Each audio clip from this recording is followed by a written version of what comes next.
Hello everybody, welcome back to another episode of Mega Projects. This time we're venturing back in time a bit further than we might normally to discuss an old mega project, so let's jump in.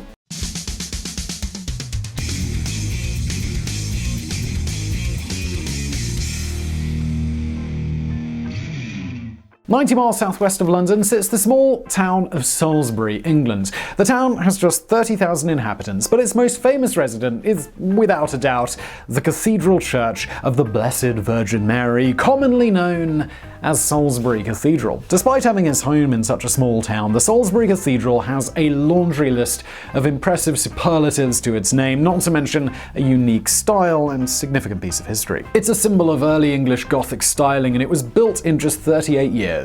Today, we're diving in to Salisbury Cathedral.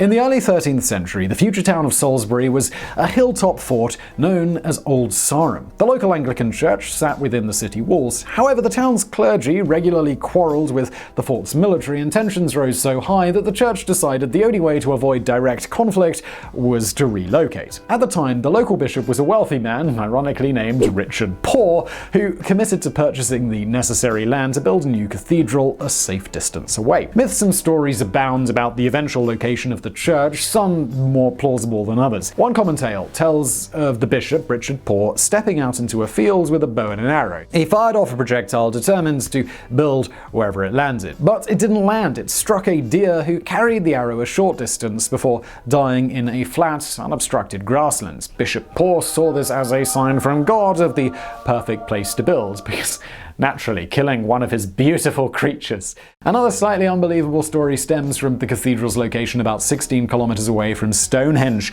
Early 20th century conspiracy theorists believed that a perfectly straight ley line drawn from Stonehenge to Salisbury Cathedral would pass directly through Old Sarum. These theorists claimed that the structure's precise location signaled the involvement of a higher power, or perhaps intelligent beings from another planet, because, well, of course they thought that. They're conspiracy theorists. Satellite imagery has, of course, proved that the ley line is not as straight as initially believed. However, the three structures do align remarkably close to a straight line, but it's got nothing to do with aliens. Unfortunately, the most likely story of the location is also the least interesting. Records show that Richard Poor attempted to purchase a plot of land several miles to the west of the eventual site. His purchase offer was rejected, and the actual location was chosen because of its flat open lands, even though it was essentially a marshland. The entire cathedral was funded by donations from wealthy church members in the region, many of whom were required by their local church leaders to pay an annual fee for the entire 38-year construction project. I mean, we've talked about a lot of things that took a long time on mega projects. 38 years might be the longest so far, but I'm not sure.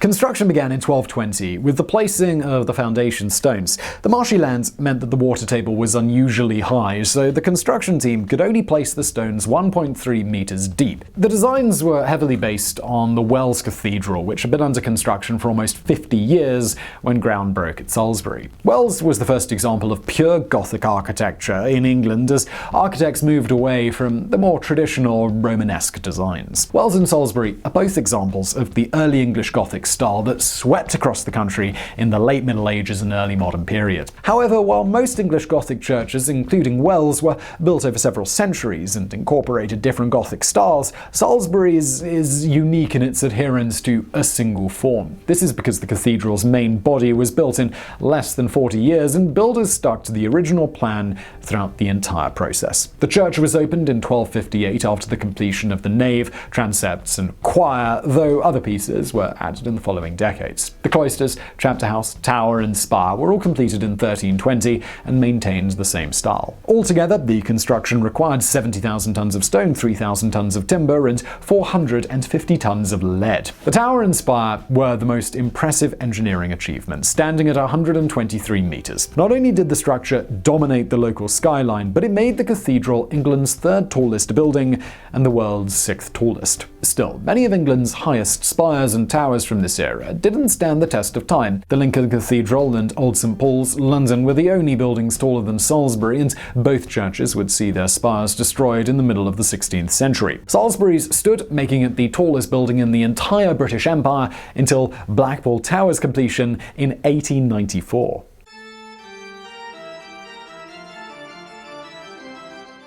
While Salisbury Cathedral was built in a remarkably short period of time, no structure survives for centuries without massive renovations. Thankfully, renovations to Salisbury have primarily focused on interior and structural integrity, leaving the church's exterior unscathed. The most necessary renovations were those done to strengthen the support of the massive tower and spire, which combined to add 6,397 tons to the building's weight. Local engineers realized that the church would surely crumble beneath the weight, so they added buttresses and load-bearing pillars to the building's interior and exterior. The columns bent under the immense weight within years of their installments, but they've still managed to support the tower. Well-trained eyes can see that the spire leans about 70 centimeters to the southeast, but it has maintained its current position for centuries. The other major renovations completed in the 18th century were by an architect named James Wyatt. Wyatt's renovations were controversial because he showed no desire to conform to the original design, instead preferring contemporary characteristics. The most egregious of his changes was removing the rood screen, which separated the nave and the chancel. These screens are standard in Gothic churches, serving as partitions between the areas meant for worshippers and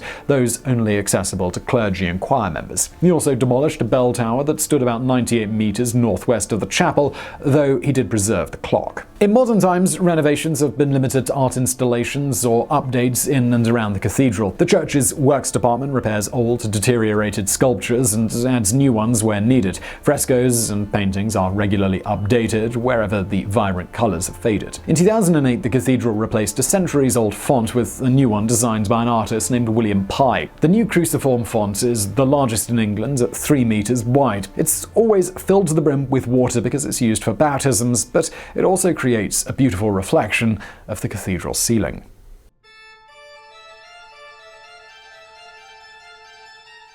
We've established that Salisbury Cathedral is unique, but what is it about this church that sets it apart? For one, it has achieved a handful of superlatives in architecture and engineering. We've already discussed that it has the tallest spire and the largest font in Britain, but there's more. It has the largest cathedral cloisters and close in the country. For those of you who aren't experts in medieval church terminology, so let's just say most people, a cloister is an arched walkway that surrounds an outdoor area. They generally signify adherence to monastic tradition, as their purpose was to separate monks from the outside world while still giving them access to, well, the outside world. At Salisbury, the cloister surrounds a lawn with 2 beautiful cedars that have grown there for almost 200 years. A close is all of the land outside the cathedral, controlled by the church and its clergy. Salisbury is a massive 80 acres containing museums, a religious school, historic homes, and scenic lawns. 4 gates, which are almost as old as the cathedral, mark the entrance to this territory. In centuries past, the clergy would close the gates each night, hence the term.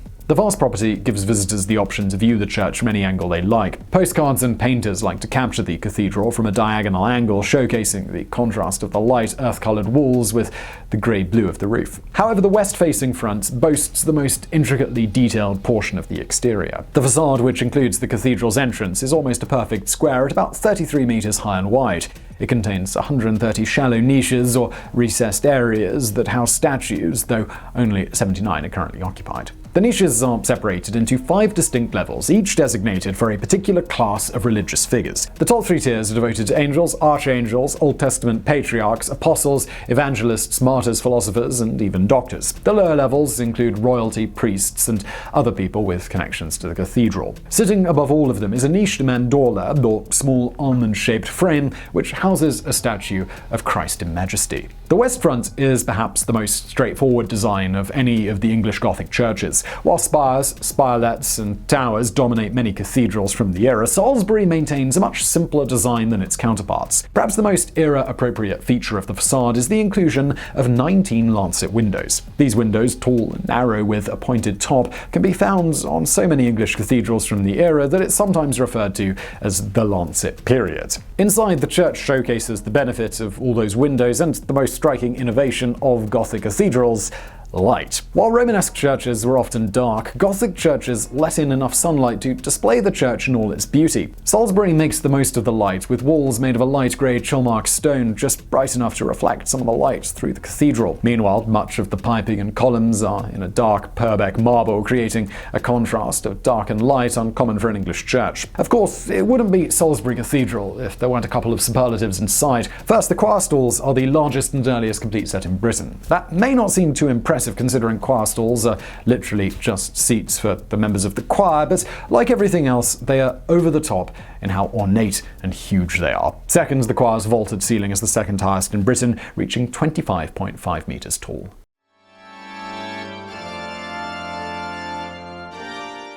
Aside from its architectural extremes, Salisbury Cathedral also contains two rare pieces of history that set it apart. The first is the oldest working clock in the world. Built in 1386, the clock was housed in the bell tower until the architect James Wyatt renovated it by destroying its tower. Thankfully, the clock remained unscathed. It was placed in a storage area where it was forgotten about for almost 2 centuries until it was rediscovered in 1928 and restored to working condition in 1956. If you're picturing a big, beautiful white clock face with Roman numerals and fancy dials, though, well, you're about as far from reality as can be. The clock has no face or dial. The machine simply keeps track of time and strikes a bell on the hour. It was the first one, after all. More impressive is the fact that Salisbury Cathedral is the home of the best-preserved copy of the Magna Carta. The Magna Carta was a royal charter of rights signed by King John of England in 1215. The document is considered the foundation of modern Western rights as we know them, as a basis for England's legal system, and as an antecedent to the American Bill of Rights. A stonemason named Elias of Dereham was in attendance at Runnymede when the charter was initially signed, and for reasons that remain unclear, Elias was placed in charge of distributing copies of the document throughout England. Elias went on to oversee Salisbury Cathedral's construction and ensured that his copy was placed inside the church upon its completion. Though as many as 40 copies were created, only 4 remain now, all held throughout England. Salisbury's version shows remarkably little wear and tear, showing that its caretakers appreciated the document's significance. It's held in the chapter house, which is beautiful and noble in its own right. The room is filled with paintings that depict noteworthy moments from the Old Testament. Visitors to the cathedral can view the Magna Carta up close, as it's on display year-round. And that's really the end of Salisbury Cathedral. I mean, the end of our video on it today. Hopefully it will stand for many more centuries to come. If you did enjoy this video, please do hit that thumbs up button below. Don't forget to subscribe. If you've got a suggestion for a future mega projects, please let me know in the comments below. And thank you for watching.